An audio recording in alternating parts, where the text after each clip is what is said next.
Halo nakama. Sebelumnya kita ketahui bahwa alur cerita manga One Piece ini sudah mencapai tahap perang puncak di Onigashima. Pasukan samurai dan aliansi berulang kali menunjukkan aksinya yang ingin menumbangkan kekaisaran Kaido dan Orochi. Dan di video kali ini, Paradox akan melanjutkan kembali pada pembahasan spoiler sebelumnya, di mana kali ini kita akan membahas tuntas isi cerita dari chapter 1044. Tanpa perlu banyak basa-basi, mari langsung saja kita berlayar.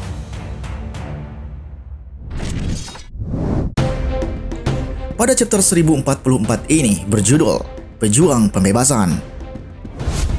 Pada sampul chapter, kita diperlihatkan dengan keberadaan Oven yang telah meninggalkan buku tawanannya di dalam ruang pembedahan. Di sana terdapat saudara-saudaranya seperti Prim, Kato, Brownie, dan juga Anana yang siap menyambut pembedahan Niji dan Yonji yang berada dalam buku tawanan. Sementara saat Oven pergi meninggalkan ruangan tersebut, saudara-saudaranya sudah bersiap untuk memulai semua jenis penyelidikan pada tubuh Niji dan Yonji. Dan sampul chapter ini memiliki judul Perjalanan Berdarah Dingin Germa Double Six Volume ke-8, Eksekusi Tanpa Emosi. Oke, kita lanjut ke cerita. Pada scene awal, kita diperlihatkan dengan keberadaan Luffy dalam posisi terkaparnya setelah kalah dari pertarungan melawan Kaido. Dan di sana Luffy dikejutkan dengan keadaan tubuhnya dan kekuatannya yang tiba-tiba bangkit untuk kembali melanjutkan pertarungan. Akan tetapi dalam kebangkitannya, Luffy sempat mengatakan, percuma walaupun dirinya bangkit jika hanya akan mendapatkan kekalahan dari Kaido. Namun hal itu seolah dibantah oleh tubuh dan kekuatannya yang telah meningkat sangat jauh dengan sebelumnya. Sehingga hal itu pun membuat Luffy dibuat tertawa dan bersemangat kembali untuk melanjutkan pertarungannya. Kemudian scene beralih pada keberadaan Zunisa yang masih berada di lautan Wano bersama dekat dengan kapal pemerintah dunia.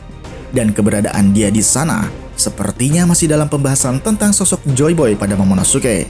Sementara itu Momonosuke yang sedang bersama Yamato memberitahu pada Zunisa bahwa sosok Joy Boy yang dirasakan olehnya tersebut merupakan Luffy yang telah bangkit kembali dan mulai dia rasakan kehadirannya. Dan di ruang menara otak kiri aula kenikmatan, kita diperlihatkan dengan Sanji yang sedang dirawat oleh seseorang setelah pertarungannya. Lalu tiba-tiba saat itu Sanji dibuat terbangun oleh kehadiran Luffy yang mulai dia rasakan keberadaannya. Sementara pada lantai 5 kastil Onigashima, para aliansi Luffy seperti Kid, Lau, Bos Hyogoro, dan Marco ketika keberadaan Luffy di atap kastil telah hadir dan hidup kembali. Dan atas informasi yang didapatkan tersebut, Marco pun memberitahukan kepada Nami yang saat itu masih menangis atas kekalahan Luffy. Kemudian scene beralih pada kastil Tanah Suci Mary Joss, tempat para Gorosei berada. Di sana para Gorosei masih dalam diskusinya untuk membahas situasi yang telah terjadi pada negeri Wano Kuni. Dan dalam perbincangan mereka tersebut, mereka telah menyayangkan atas kehilangan agen terbaiknya, yaitu Bos CP0 yang telah meregang nyawa oleh Kaido. Akan tetapi di sisi lain, salah satu Gorosei yang berambut gimbal mengatakan bahwa tindakan yang telah dilakukan Bos CP0 ini merupakan hal yang sangat baik bagi masa depan dunia dan pemerintahan. Lalu perbincangan mereka pun berlanjut dengan suatu informasi yang telah diberikan oleh seorang Gorosei yang sedang memikul pedang. Dalam pembicaraannya dia mengatakan bahwa pemerintahan dunia telah menjaga buah iblis Gomu Gomu no Mi selama kurun waktu 800 tahun silam. Dan selama itulah buah iblis Gomu Gomu no Mi ini selalu berhasil lolos dalam penjagaan mereka. Sementara Gorosei yang memiliki janggut dan berkumis besar, dia pun ikut berbicara dan melontarkan harapannya pada buah iblis tersebut agar dapat melarikan diri dari pemiliknya. Sehingga dengan hal itu, pemerintahan dunia dapat kembali merebut buah tersebut untuk mereka miliki. Setelah mendengar pernyataannya, seorang Gorosei yang memiliki simbol titik-titik di kepalanya membantah omongan tersebut. Dia pun mengatakan bahwa buah iblis adalah kekuatan yang unik dan memiliki pikirannya sendiri, sehingga pelarian dari pemiliknya adalah hal yang sangat mustahil. Diskusi kembali berlanjut dengan informasi yang mengejutkan dari seorang Gorosei berambut pirang. Dalam pembicaraannya dia mengatakan bahwa buah iblis Gomu Gomu no Mi memiliki sebuah nama asli, yaitu Hito Hito no Mizuan Mistis model Nika. Sementara ketika Gorosei berambut pirang mengatakan hal tersebut, tiba-tiba scene berpindah pada siluet gambar yang memperlihatkan Luffy sedang tertawa dengan latar bulan purnama di belakangnya.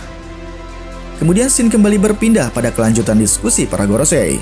Dan dalam perbincangannya, Di sana mereka memberikan informasi bahwa pemilik buah jenis karet adalah orang yang akan berjuang seperti karet lentur yang tak mudah menyerah. Dan pemilik kekuatan ini juga akan selalu memberikan senyuman kemanapun dirinya beranjak. Hal ini pun seperti yang selalu Luffy lakukan dalam perjalanan hidupnya, di mana di setiap petualangan bersama tim bajak lautnya, mereka tak lepas dengan menyelamatkan hidup banyak orang dan mengembalikan senyuman mereka yang telah hilang. Lalu para Gorosei juga mengatakan bahwa pemilik buah kekuatan Hito-Hitonomi model Nika adalah pejuang kebebasan yang dikenal sebagai Nika atau Dewa Matahari. Sementara itu di sisi lain, dari perbincangan panjang para Gorosei ini, mereka kemudian menyimpulkan bahwa kekuatan buah iblis Hito-Hitonomi model Nika ini adalah kekuatan buah iblis yang paling konyol di dunia. Kemudian scene beralih pada keberadaan Hiyori dan Orochi berada. Nampaknya di sana, Orochi masih dalam keadaan terperangkap oleh reruntuhan yang telah menimpa dia sebelumnya. Dan dalam posisinya tersebut, Orochi meminta bantuan pada Hiyori agar segera melepaskan jarum batu laut yang telah mengikat kekuatannya. Dia juga sempat mengajak Hiyori untuk segera melarikan diri bersama-sama dari kastil Onigashima. Namun rupanya Hiyori menolak permintaan Orochi tersebut dan mengatakan bahwa dia tidak akan pernah memaafkannya. Dan dalam dendamnya, Hiyori kembali diingatkan atas perjuangan yang telah dilakukan oleh ayahnya untuk negeri Wano. Di dalam perjuangannya tersebut, Oden sering melakukan suatu kesepakatan dengan Orochi dan Kaido yang tak pernah menepatinya. Dan perjuangan saat itu telah banyak dia lakukan, seperti melakukan hal-hal yang konyol dan mustahil di dalam hidupnya. Oden kerap kali melakukan hal-hal yang konyol, seperti menari-nari di jalan selama 5 tahun untuk membebaskan negerinya. Bahkan hal yang paling tragis Oden lakukan saat dia bersedia digoreng selama 1 jam untuk menjalani kesepakatannya bersama Kaido dan Orochi. Namun pada akhirnya, hal itu tak pernah berujung Kaido dan Orochi menepati kesepakatannya tersebut. Hingga Oden pun berakhir dikhianati dan mati dibunuh dalam wajan penggorengan. Dan atas kejadian pada masa lalu ayahnya tersebut telah membuat Hiyori pun murka pada Orochi yang sekarang berada dalam perangkapnya. Namun di sisi lain, sepertinya dia dibuat lega karena telah berhasil menjebak Orochi oleh perangkapnya. Dan sementara itu di dalam kondisi yang terperangkap, Orochi seolah merayu Hiyori agar dapat melepaskan dirinya. Di dalam rayuannya tersebut Orochi mengatakan bahwa Oden adalah seorang samurai yang hebat, bahkan seorang shogun seperti dia pun selalu menghormatinya. Namun setelah mendengar Orochi yang masih menganggap dirinya sebagai shogun, Hiyori pun dibuat kembali marah sampai melepaskan topeng yang sedang dipakainya. Dan di posisinya tersebut, Hiyori berteriak sambil menangis dengan mengatakan bahwa namanya ini adalah Kozuki Hiyori. Maka dengan hal ini, Orochi seharusnya tidak sepantasnya menganggap dirinya sebagai shogun karena telah membunuh orang yang bernama Kozuki Oden. Kemudian masih dalam keadaan amarahnya, Hiyori kembali mengatakan bahwa Orochi tidak pantas menyandang sebagai shogun walau dalam sehari.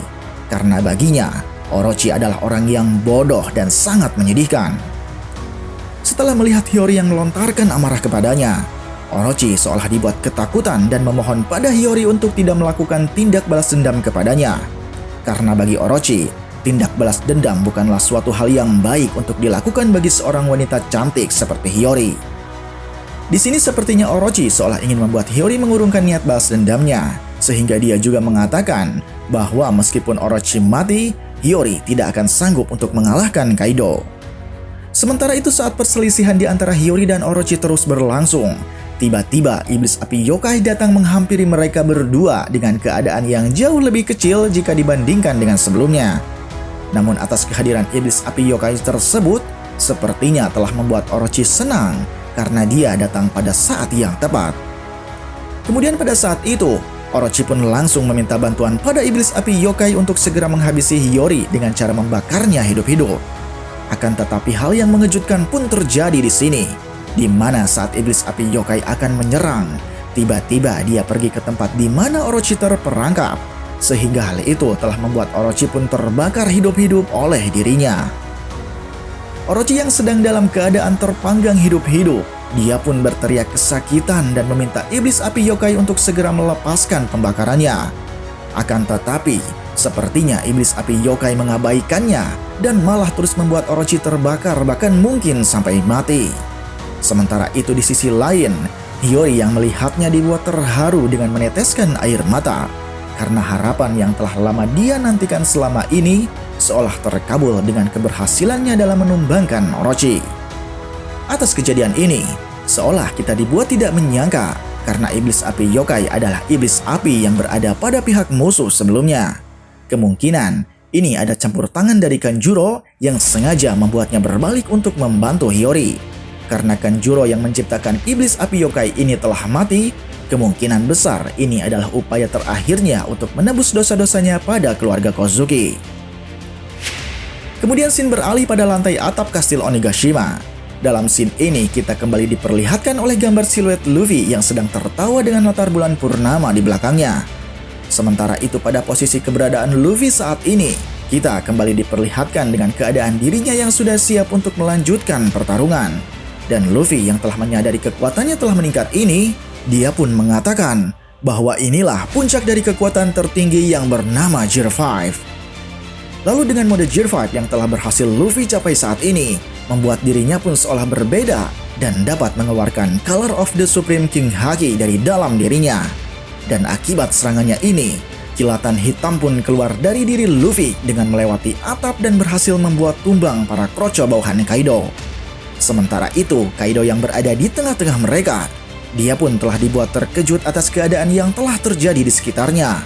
Dan dia juga dibuat penasaran dengan apa yang telah terjadi di atap kastil Onigashima. Lalu pada ambang kebingungan Kaido, tiba-tiba tangan Luffy muncul dari atas atap dan berhasil membawa Kaido berhadapan dengannya. Dan dengan kekuatan besarnya, Luffy seolah mempermainkan Kaido dengan cara berputar liar pada tubuh naganya. Dia juga kemudian dengan mudah membanting tubuh Kaido secara berulang kali ke tanah. Kaido yang telah berhasil Luffy banting berulang kali ini, dia pun mencoba bangkit walaupun dalam keadaan yang sedang kepusingan. Kepalanya pun mendapatkan banyak memar akibat bantingan keras yang telah Luffy lakukan. Sementara itu Luffy yang melihatnya, dia malah dibuat tak bisa berhenti ketawa sambil membaringkan dirinya ke tanah. Di sisi lain, Kaido yang masih tak menyangka melihat Luffy masih hidup, dia pun mencoba kembali melancarkan serangan Bolo Bird-nya kepada Luffy. Akan tetapi Luffy dengan teknik awakening-nya, dia pun berhasil menjadikan lingkungan sekitar seperti tanah menjadi karet dan lentur. Sehingga dengan kekuatan tersebut, Luffy dapat mengembalikan serangan Bolo Bird kepada Kaido dengan sangat mudah. Sehingga akibat serangan yang telah berhasil Luffy kembalikan ini, membuat Kaido pun terkena ledakan Bolo Bird-nya sendiri. Scene pun kembali memperlihatkan wujud Luffy dengan kekuatan barunya ini. Di sini diperlihatkan dengan wajah Luffy yang sedikit berbeda dari sebelumnya. Dan pada wajah barunya, Luffy memiliki alis berbentuk keriting seperti Sanji, rambutnya seperti api, dan memiliki kerah uap di atas pundaknya. Setelah menerima serangannya sendiri, kemudian Kaido bangkit kembali dan mengutarakan permintaan maafnya kepada Luffy. Dalam permintaan maafnya tersebut, Kaido mengatakan bahwa dia tidak ingin menang dengan cara yang licik karena ulah bos CP0. Kemudian pada akhir chapter, Luffy mengabaikan permintaan Kaido tersebut dan mengatakan bahwa Kaido tidak perlu repot-repot untuk mengatakannya. Lalu dengan penuh tekad dan senyuman penuh percaya diri dari raut wajahnya, Luffy mengajak Kaido untuk mengakhiri pertarungannya. Pada chapter 1044 ini telah mendekati fase akhir dari pertempuran Luffy versus Kaido. Sepertinya hanya tinggal satu chapter lagi untuk Luffy benar-benar dapat mengalahkan Kaido. Dan arc Wano pun sepertinya akan segera berakhir dengan berakhirnya kekaisaran Kaido dan Orochi. Sangat menarik untuk terus kita ikuti setiap pembahasan ceritanya. Sampai jumpa di video selanjutnya. Salam Paradox.